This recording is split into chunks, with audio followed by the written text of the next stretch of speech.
फेंका पाकिस्तान को नए J-35 का बड़ा तोहफा, फजाओं में सब्ज तैयारे की पहली सलामी।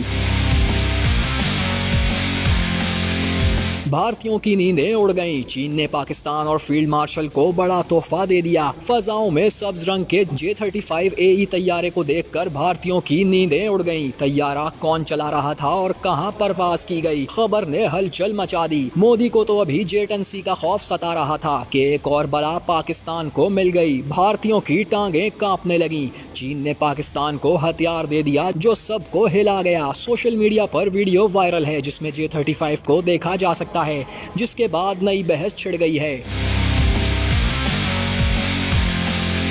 मीडिया रिपोर्ट्स के मुताबिक फजाओं में घन गरज करने वाले इस J-35 तैयारे को जदीद तरीन मिसाइल से आरास्ता किया जा सकेगा। इसके अलावा J-35AE तैयारा जदीद तरीन है जिसका नया वर्जन पाकिस्तान को दिया जाएगा, जो इतनी स्पीड रखता है कि चंद मिनटों में पाकिस्तान से उड़ेगा और भारत के दूसरे कोने में होगा। रिपोर्ट्स में कहा गया है कि पाकिस्तान को तैयारे अगले साल के आगाज में मिलना शुरू हो जाएंगे, जिनकी कुल तादाद 40 होगी। खबरें ये भी हैं कि हैरान कुन तौर पर फजाओं में ट्रायल के लिए उड़ते इस नए और जदीद तैयारे को उड़ाने वाला भी कोई और नहीं बल्कि पाकिस्तानी पायलट ही था, क्योंकि पाकिस्तानी शाहीन कई दिनों से चीन में इसकी ट्रेनिंग भी कर रहे हैं। रिपोर्ट्स के मुताबिक चीन पाकिस्तान को एक्सपोर्ट की बजाय अपने लिए बनाया गया हर तरह का असला दे रहा है, क्योंकि चीन को पाकिस्तान की अहमियत का अंदाजा है कि इसके होते हुए कोई चीन की तरफ भी नहीं देख सकता। इसीलिए जल्द पाकिस्तान को J-10 का भी एडवांस वर्जन मिलने वाला है, जिसको काबू करना किसी के लिए भी आसान नहीं होगा और पाकिस्तान का दिफा मजीद मजबूत हो जाएगा।